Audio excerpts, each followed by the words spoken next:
സഭയെയും സമൂഹത്തെയും തെറ്റിദ്ധരിപ്പിക്കുന്ന നിലയിൽ ചില കാര്യങ്ങൾ ഇവിടെ പറഞ്ഞതുകൊണ്ട് അത് തിരുത്തിപ്പോകണം എന്നുള്ളത് കൊണ്ടാണ് സാർ ഞാൻ ആരോഗ്യരംഗവുമായി ബന്ധപ്പെട്ട 3 കാര്യങ്ങൾ, അദ്ദേഹം പറഞ്ഞ എല്ലാ കാര്യങ്ങളുമല്ല 3 കാര്യങ്ങളുമായി ബന്ധപ്പെട്ടിട്ട് കൃത്യമായ മറുപടി പറയാനായിട്ട് ആഗ്രഹിക്കുകയാണ് സാർ. അന്ന് കാസ്പുമായി ബന്ധപ്പെട്ടിട്ടുള്ളതാണ് സാർ. UDFന്റെ കാലത്ത് ഇൻഷുറൻസിലൂടെ ചികിത്സാ ധനസഹായം നൽകിയിരുന്നത് 30,000 രൂപയാണ്. കഴിഞ്ഞ സർക്കാരിന്റെ കാലഘട്ടത്തിൽ വിവിധ ഇൻഷുറൻസ് സ്കീമുകളെ ഏകോപിപ്പിച്ചു സ്റ്റേറ്റ് ഹെൽത്ത് ഏജൻസി നിലവിൽ വന്നു സാർ. ആ സ്റ്റേറ്റ് ഹെൽത്ത് ഏജൻസി 2019 നിലവിൽ വന്നതിന് ശേഷം 5 ലക്ഷം രൂപയായി, 30,000 രൂപയിൽ നിന്ന് 5 ലക്ഷം രൂപയായി ഒരു കുടുംബത്തിന് ധനസഹായം ഉയർത്തി സാർ. 2021 ഈ സർക്കാരിന്റെ തുടക്കകാലത്ത് 2.5 ലക്ഷം ക്ലെയിമുകളാണ്. ഞാൻ പറയുന്നത് വസ്തുതയാണ് സാർ, ആർക്ക് വേണമെങ്കിലും പരിശോധിക്കാം. ഈ സർക്കാരിന്റെ തുടക്കകാലത്ത് 2.5 ലക്ഷം ക്ലെയിമാണ് സാർ ഉണ്ടായത്. 2.5 ലക്ഷം പേർക്ക് സൗജന്യ ചികിത്സയ്ക്ക് വേണ്ടിയിട്ടുള്ള ക്ലെയിമാണ് 2021-22 സാമ്പത്തിക വർഷം ഉണ്ടായിരുന്നത് സാർ. കഴിഞ്ഞ വർഷം, അതായത് 2024 വർഷം മാത്രം പരിഗണിച്ചാൽ 6.25 ലക്ഷം ക്ലെയിമുകൾ സാർ. അത്രയും ക്ലെയിമുകളാണ് നമുക്ക് ലഭിച്ചിരിക്കുന്നത്, നമ്മൾ കൊടുത്തു തീർത്തിട്ടുള്ളത്. അപ്പൊ 3 ഇരട്ടിയിലധികം വർധന സൗജന്യ ചികിത്സയിൽ സംസ്ഥാനത്തുണ്ടായി. ബഹുമാനപ്പെട്ട പ്രതിപക്ഷ നേതാവ് പറഞ്ഞു കാസ്പിൽ പുതിയ ആളുകളെ ചേർക്കുന്നില്ല. ആരാണ് സാർ ചേർക്കാത്തത്? കേന്ദ്ര സർക്കാരാണ്. അതെന്തുകൊണ്ടാണ് ബഹുമാനപ്പെട്ട പ്രതിപക്ഷ നേതാവ് പറയാത്തത്? പലതവണ കേന്ദ്രത്തോട് അഭ്യർത്ഥിച്ചു സാർ, പുതിയ ആളുകളെ, അർഹരായിട്ടുള്ള ആളുകളെ ഉൾപ്പെടുത്തുന്നതിന് വേണ്ടിയിട്ട് അനുവദിക്കണം. പക്ഷെ കേന്ദ്രം അനുവദിക്കുന്നില്ല. ഇനി രാജ്യത്ത് ഏറ്റവും കൂടുതൽ സൗജന്യ ചികിത്സ നൽകുന്ന സംസ്ഥാനം കേരളമാണ് സാർ. 1600 കോടി രൂപയാണ് ഓരോ വർഷവും നൽകുന്നത്. അതിൽ നമ്മൾ പറയുന്നതല്ല, കേന്ദ്ര സർക്കാർ ഇതിന്റെ 1ാം സ്ഥാനത്തിന്റെ ഒരു സർട്ടിഫിക്കറ്റ് കേരളത്തിന് കഴിഞ്ഞ 3 വർഷമായിട്ട് തുടർച്ചയായിട്ട് നൽകുകയാണ് സാർ. 1600 കോടി രൂപ സംസ്ഥാന സർക്കാർ നൽകുന്നു.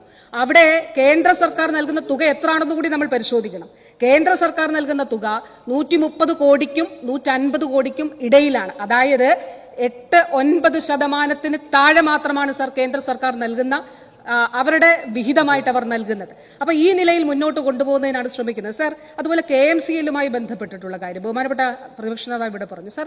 KMCLും ഞാൻ ബഹുമാനപ്പെട്ട പ്രതിപക്ഷ നേതാവിനെ KMCLന്റെ പ്രൊസീജിയർ എങ്ങനെയാണ് എന്ന് കാണുന്നതിന് ക്ഷണിക്കുകയാണ്. വിനയപൂർവ്വം ഞാൻ ക്ഷണിക്കുന്നു സാർ. സാർ, KMCL കേരളം മാത്രം ക്വാളിറ്റി അഷ്വർ ചെയ്തുകൊണ്ടാണ് സാർ നമ്മൾ മരുന്നുകൾ വാങ്ങിക്കുന്നത്. ഇനി അങ്ങനെ വാങ്ങിക്കുന്ന, അതായത് കേന്ദ്ര ഡ്രഗ്സ് കൺട്രോളർ അംഗീകരിച്ചിട്ടുള്ള ക്വാളിറ്റി സ്റ്റാൻഡേർഡ്സ് പ്രകാരം കടന്നുവരുന്ന മരുന്നുകൾ മാത്രമാണ് വാങ്ങിക്കുന്നത് എന്ന് ഉറപ്പാക്കുന്ന സംസ്ഥാനമാണ് സാർ KMCL. അത് ആ രീതിയിലാണ് മരുന്ന് പ്രൊക്യൂർ ചെയ്യുന്നത്. ബഹുമാനപ്പെട്ട അംഗം പറഞ്ഞു കൊല്ലത്ത് ഇൻസുലിൻ ഇല്ല. 60,000 വയൽ ഇൻസുലിൻ ഇപ്പോൾ കൊല്ലത്തുണ്ട്. ഞാൻ രാവിലെ ചെക്ക് ചെയ്തതാണ് സാർ. അതുപോലെ എറണാകുളത്ത് ആന്റിബയോട്ടിക്സ് ഇല്ല എന്ന് പറഞ്ഞു. ആന്റിബയോട്ടിക്സ് ഉണ്ട് സാർ. കോഴിക്കോട് മെഡിക്കൽ കോളേജിൽ ഒരു പ്രശ്നം താൽക്കാലികമായി ഉണ്ടായി സാർ. ആ താൽക്കാലികമായി ഉണ്ടായിട്ടുള്ള പ്രശ്നം എന്തുകൊണ്ടുണ്ടായതാണ്? സംസ്ഥാനത്ത് ഏറ്റവും കൂടുതൽ സൗജന്യ ചികിത്സ നൽകുന്ന മെഡിക്കൽ കോളേജ് കോഴിക്കോട് മെഡിക്കൽ കോളേജാണ്. ഈ സർക്കാരിന്റെ തുടക്കകാലത്ത് ഒരു ഉദാഹരണം മാത്രം പറയാം, ഞാൻ എല്ലാ സ്കീമുകളും എടുത്തു പോകുന്നില്ല. ഈ സർക്കാരിന്റെ തുടക്കകാലത്ത് 8,000 ഡയാലിസിസ് ആണ് കോഴിക്കോട് മെഡിക്കൽ കോളേജിൽ ഫ്രീ ആയിട്ട് ചെയ്തിരുന്നത്. ഇന്ന് സാർ 21,000 ഡയാലിസിസ് ആണ് അവിടെ ചെയ്യുന്നത്. അപ്പൊ 2 രീതിയിലാണ് സാർ. KMCLന്റെ നോർമൽ സപ്ലൈ ചെയിനിൽ എല്ലാ മരുന്നുകളും ഉണ്ട് എന്നുള്ളത് സ്റ്റേറ്റ് എൻഷുർ ചെയ്യുന്നുണ്ട്. പക്ഷെ ഇങ്ങനെയുള്ള ചില സ്കീമുകളിൽ ലോക്കലായിട്ടുള്ള പ്രൊക്യൂർമെന്റ് നടക്കുന്നുണ്ട് കോഴിക്കോട് മെഡിക്കൽ കോളേജ് HDCയുടെ ഫണ്ട് വഴി. അപ്പൊ ഇത്രയും അധികം വർധന ഉണ്ടായ ഒരു സാഹചര്യത്തിൽ ലോക്കൽ പ്രൊക്യൂർമെന്റിന് മെഡിക്കൽ കോളേജ് എന്നുള്ള നിലയിൽ അവർക്ക് സാധിക്കാതെ വന്ന ഒരു സാഹചര്യത്തിൽ സ്റ്റേറ്റ് ഇടപെട്ടുകൊണ്ട് കാരുണ്യ വഴി ആ മരുന്ന് താൽക്കാലികമായിട്ടുള്ള ഒരു പ്രശ്നം പരിഹരിക്കുന്നതിന് വേണ്ടി സർക്കാർ ഇടപെട്ടിട്ടുണ്ട്.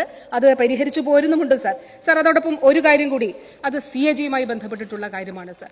ഇവിടെ നമ്മുടെ സർക്കാർ ആശുപത്രികളെയും സർക്കാർ സംവിധാനങ്ങളെ അപകീർത്തിപ്പെടുത്തുന്നതിന് വേണ്ടിയിട്ടുള്ള പല ശ്രമങ്ങളും പല കോണുകളിൽ നിന്ന് ഉണ്ടായിക്കൊണ്ടിരിക്കുകയാണ്. ഇപ്പൊ അടുത്ത കാലത്ത് ഒരു ആണി കണ്ടതുമായിട്ട് ബന്ധപ്പെട്ടൊരു വാർത്ത വന്നല്ലോ സാർ. ഇതിന്റെ എന്താണ് സത്യമെന്നറിയാതെ മിക്ക മാധ്യമങ്ങളും ഇത് കൊടുത്തിരുന്നു സാർ. അതിനുള്ളൊരു സാധ്യതയുമില്ല. ശാസ്ത്രീയമായിട്ട് അത് തെളിയിക്കാൻ കഴിയും. അതിന്റെ പോലീസിലേക്ക് അത് അന്വേഷണത്തിന് വേണ്ടിയിട്ട് പരാതി കൊടുത്തിട്ടുണ്ട്. അത് നമ്മൾ സപ്ലൈ ചെയ്തിട്ടുള്ള KMCL സപ്ലൈ ചെയ്തിട്ടുള്ള മെഡിസിൻ അല്ല എന്നുള്ളത് യാഥാർത്ഥ്യമാണ് സാർ. അതിന്റെ അന്വേഷണ റിപ്പോർട്ടുകൾ പുറത്തു വരട്ടെ സാർ. അദ്ദേഹം ബഹുമാനപ്പെട്ട പ്രതിപക്ഷ നേതാവ് ചാത്തൻ മരുന്ന് എന്ന് പറഞ്ഞതുകൊണ്ടാണ് ഞാൻ ഇവിടെ പറഞ്ഞത്. ഒരിക്കലും നമ്മൾ ഈ സഭയിൽ അത് പറയാൻ പാടില്ല സാർ. KMCL നൽകുന്ന മരുന്നുകൾ, അതാണ് ഞാൻ പറഞ്ഞത്, ക്വാളിറ്റി അഷ്വർ ചെയ്തിട്ടുള്ള മെഡിസിൻസ് ആണ് നൽകുന്നത്. CAG-യുടെ റിപ്പോർട്ടുമായി ബന്ധപ്പെട്ടിട്ട് സാർ ഇവിടെ പറഞ്ഞത്, ആ പറഞ്ഞ കാലഘട്ടത്തിൽ എക്സ്പയറി ഡേറ്റ് കഴിഞ്ഞ മരുന്ന് നൽകി എന്നുള്ളതാണ്. അവരുടെ ഡ്രാഫ്റ്റ് റിപ്പോർട്ട് വന്നപ്പോഴും സാർ ഈ കാര്യം പരാമർശിച്ചിരുന്നു. കൃത്യമായിട്ടുള്ള മറുപടി നൽകിയിരുന്നു സാർ. കേരളം പോലൊരു സംസ്ഥാനത്ത് ആ നിലയിലുള്ള, അത് ബഹുമാനപ്പെട്ട അംഗത്തിനും അറിയാവുന്ന കാര്യമാണ്, നമ്മുടെ സർക്കാർ ആശുപത്രികളിൽ നമ്മുടെ ആരോഗ്യ പ്രവർത്തകർ ആ നിലയിലുള്ള എക്സ്പയറി ഡേറ്റ് കഴിഞ്ഞിട്ടുള്ള മരുന്ന് നൽകിയിട്ടില്ല. ഇക്കാര്യം CAG അറിയിച്ചതാണ്.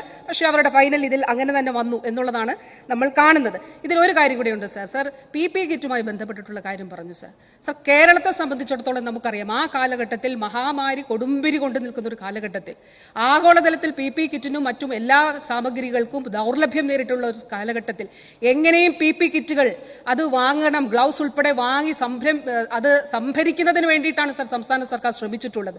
സർ നമ്മുടെ നഴ്സസ്, നമ്മുടെ ആരോഗ്യ പ്രവർത്തകർ, നമ്മുടെ ഡോക്ടേഴ്സ്, അതോടൊപ്പം ഫീൽഡിൽ പ്രവർത്തിക്കുന്നവർ സർ മൃതദേഹം അടക്കം ചെയ്യാൻ പോലും ആളില്ലാതിരുന്ന ഒരു കാലഘട്ടത്തിലാണ് അതിനെക്കുറിച്ചാണ് സംസാരിക്കുന്നത് എന്നുള്ളത് ഓർക്കണം സർ. വീട്ടിലേക്ക് മൃതദേഹം കൊണ്ടുവരാൻ കഴിയാതിരുന്ന ഒരു സാഹചര്യത്തെക്കുറിച്ചാണ് സംസാരിക്കുന്നതെന്ന് ഓർക്കണം സർ. PPE കിറ്റ് ഇട്ടുകൊണ്ട് മൃതദേഹങ്ങൾ മറവ് ചെയ്തിരുന്ന ഒരു കാലഘട്ടത്തെക്കുറിച്ചാണ് സംസാരിക്കുന്നതെന്ന് ഓർക്കണം സർ. ആ കാലഘട്ടത്തിൽ മനുഷ്യ ജീവൻ സംരക്ഷിക്കുന്നതിന് വേണ്ടി സാധ്യമായതെല്ലാം സർക്കാർ ചെയ്തിട്ടുണ്ട്. അത് പലതവണ ഈ സഭയിലും നമ്മൾ വിശദീകരിച്ചിട്ടുള്ളതാണ്. ഈ സഭയിലും സർ 2023 അത് വിശദീകരിച്ചിട്ടുള്ളതാണ്. അപ്പോൾ കൃത്യമായിട്ടുള്ള നമ്മുടെ ഒരു പുഴയിലൂടെയും മൃതദേഹം ഒഴുകി നടന്നിട്ടില്ല സർ. ഇവിടെ ഒരു ഓക്സിജൻ കിട്ടാതെ ഒരാളും മരിച്ചിട്ടില്ല സർ. വെന്റിലേറ്റർ കിട്ടാതെ ഒരാളും മരിച്ചിട്ടില്ല സർ. വികസിത രാജ്യങ്ങളിൽ അത് സംഭവിച്ചിട്ടുണ്ടെന്നുള്ളത് നമ്മൾ കാണണം സർ. വികസിത രാജ്യങ്ങളിൽ നിന്ന് മുതിർന്ന പൗരന്മാരെ അടക്കം ഇവിടേക്ക് ചികിത്സയ്ക്ക് വേണ്ടി വിട്ട സാഹചര്യം ഉണ്ടെന്ന് ഓർക്കണം സർ. അതുകൊണ്ട് കേരളത്തിന്റെ പൊതുമനസ്സ് തിരിച്ചറിഞ്ഞുകൊണ്ട് അതിനൊപ്പം ഇങ്ങനെയുള്ള നമുക്ക് രാഷ്ട്രീയമായിട്ടുള്ള വ്യത്യസ്തതകൾ ഉണ്ടെങ്കിൽ ഇങ്ങനെയുള്ള ഒരു അടിസ്ഥാനമില്ലാത്ത കാര്യങ്ങളിലേക്ക് ദയവായിട്ട് ബഹുമാനപ്പെട്ട പ്രതിപക്ഷ പോകരുതെന്നും വസ്തുതാവിരുദ്ധമായിട്ട് കാസ്പ് സംബന്ധിച്ചാണെങ്കിലും മരുന്ന് സംബന്ധിച്ചാണെങ്കിലും KMCL സംബന്ധിച്ചാണെങ്കിലും സർ അങ്ങനെയുള്ള കാര്യങ്ങളിലേക്ക് പോകരുതെന്ന് ദയവായിട്ട് അഭ്യർത്ഥിക്കുകയാണ് സർ.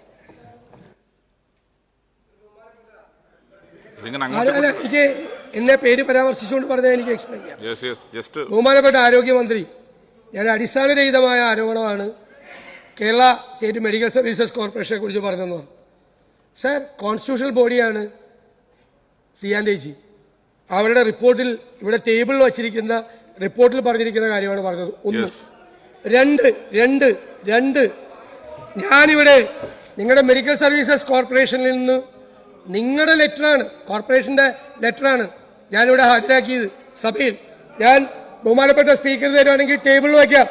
സാർ 5:55 550 രൂപയുടെ മരുന്ന് വേണ്ടെന്ന് പറഞ്ഞിട്ട് എന്താ പിന്നെ നമ്മുടെ ആശാണ് നാട്ടുകാരുടെ പൈസ 7:48 1550 രൂപയുടെ മരുന്ന് മേടിച്ചിട്ട് കോവിഡ് കാലമാണെന്ന് പറയണത് എന്താണ്?